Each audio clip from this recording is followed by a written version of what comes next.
All right, ladies and gentlemen, welcome back to the channel. We're talking about the 6-2 Green Bay Packers in tonight's video. Yeah, you heard that. The 6-2 Green Bay Packers who have won 4 straight football games. Jordan Love got injured in the last game. We'll talk about that. Malik Willis, our backup quarterback, steps in, leads 2 scoring drives. We win on a game-expiring field goal for the 2nd straight week, and I'm still seeing my comment section. I'm still reading Twitter, and everyone is telling me how overrated Jordan Love is, and it's crazy to me. Oh, the Packers have this issue. The Packers have that issue. It's crazy to me, folks. In my era, I'm not old. That's a joke. I'm 25 years old. Good teams win ugly. Like, I don't care if it's the National Football League. I don't care if it's college football. I don't care if it's the NBA. I don't care what sport you're thinking of. Good teams win ugly. The fact that people expect a NFL team to have 17 consecutive good games, folks, you'd be 17-0. You don't see that. So it's weird to me because Jordan Love wasn't playing the best football game. I understand that. Jordan Love's not going to have a great game every single week. But Malik Willis, our backup quarterback, steps in for a clearly injured for the entire game quarterback in Jordan Love. And I'm still getting nitpicking? That's crazy to me, man. Good teams win ugly. Ram that through your dome. Ram it through your dome, all right? Welcome back to the channel. Obviously, we're talking about my Green Bay Packers in tonight's video, but before we do, hit that like button, hit that sub button for daily NFL content. As you guys can probably attest to, I'm being cute with words for some weird reason. It's late. It's late. Hit that like button, hit that sub button for daily NFL content. We post a ton of Packers videos on this channel. If we try and get this video to 200 likes, folks, that would mean the absolute world to me. So good teams win ugly. I don't want to hear anything about Jordan Love being benched for the rest of the season for Malik Willis, who has technically won 2.5 games and lost 0. Just like we did after Jordan Love gets injured in week 1 against the Philadelphia Eagles in Brazil, right? Malik Willis wins the next 2 games while he recovers from his MCL sprain. And I'm seeing comments saying just run him the rest of the season. It's like, what on God's green earth are we talking about? So I want to talk about 2 things with the Green Bay Packers in tonight's video because we posted our victory recap video last evening. Number 1 is Josh Jacobs. All right, Josh Jacobs led the Packers with 127 rushing yards on only 25 carries, averaging about 5.1 yards per rush. And he also had 2 touchdowns yesterday against Jacksonville. I get it. Jacksonville's not the best defense in the NFL, but it is what it is. I think a really good case in point is the Cleveland Browns with Jameis Winston taking down the Baltimore Ravens. The Baltimore Ravens 1 week ago were like a consensus AFC championship caliber team, and the really bad Cleveland Browns beat them yesterday. So I don't want to hear anything about it. Any given Sunday. That's a phrase for a reason. Any given Sunday. Anyways, Josh Jacobs ranks 4th in the NFL with 666. So, that makes no sense.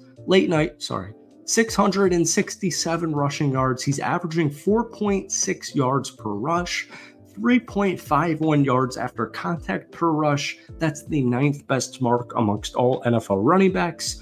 His biggest play all season came yesterday, all right? So the Packers had just lost Jordan Love officially to that groin injury, which, by the way, we did hear good news about a multitude of different Packers players. Jordan Love, Evan Williams, Jair Alexander. We'll talk about that as the week progresses because, honestly, I get it. It's Detroit. We're fighting for the division. We're 6-2.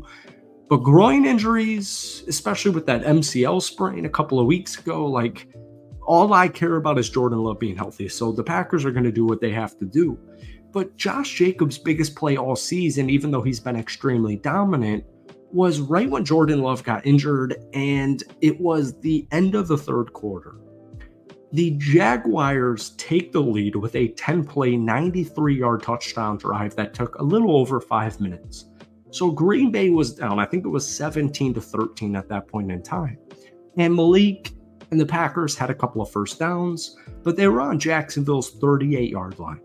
Well, Josh Jacobs gets the ball. He's running left. He breaks a couple of tackles, makes a couple of juke moves, and he brings it home for a touchdown.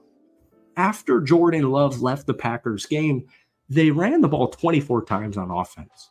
13 of those 24 plays were runs to Josh Jacobs, who totaled 88 freaking yards on those carries. 6 of them went for at least 4 yards, including that 38-yard touchdown run, and none of them had 0 yards or negative yardage. Josh Jacobs, and obviously, if you've been watching this channel for a while, I love Aaron Jones, and I always will love Aaron Jones, even though he's a Minnesota Viking. But Josh Jacobs gives us a little bit something different. All right, he's younger, he's more athletic, he's more mobile, he's more consistent, or I should say more reliable as far as health goes. Josh Jacobs is one of the best Packers players, offense or defense, thus far this season. But we have to give credit where credit is due. Malik Willis, 4 of 5, 56 yards and a touchdown. He scrambled twice for 25 yards. But his most impressive play of the game came at the most important time. So it was 1st and 10 from the Packers' 30-yard line with 1 minute and 48 seconds left in a tied 27-27 game. Their first play was a 4-yard rush to Josh Jacobs on the left side. On the very next play, Malik Willis fakes the handoff on the left, just like the play they ran, the play before it, and he throws a perfect ball to Jayden Reed for 51 yards that pretty much won the Packers the football game. Reed actually even caught the ball on the Jaguars' 42 and got 27 yards after catch. Prior to that, I think he had 1 catch for 4 total yards. And this is what Jayden Reed had to say after the game. I already knew I was going to be open before the play was called. Just great play calling by Coach Matt LaFleur and great execution by us. And Matt LaFleur said this after the game. I'm sure what they were thinking. What the heck are these guys doing? They're playing for overtime. Like, folks, there's less than 2 minutes left. Jacksonville's got 2 timeouts on the board. We have a backup quarterback. The thought philosophy is that we're playing for overtime. Well, what ends up happening is that 51-yarder to Jayden Reed, catch and run, huge play, great throw, great execution, great play call, you name it. It was great, great play. That sets up Brandon McManus, 24-yard chip shot field goal, and that now gives him 2 game winners at the buzzer in as many weeks with this organization. So you can nitpick the Packers through the first 8 weeks of the season. I don't really care. We're 6-2.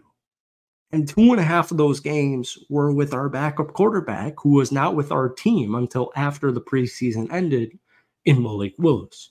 So, yeah, I think this Packers team is good. I think their future's set up, and I think they should get a little bit more praise. That's it for tonight. A little bit of a rant. Hit that like button. Hit that sub button for daily NFL content. Let me know your thoughts on Malik Willis and Josh Jacobs down below. We'll see you in a couple of days. Peace.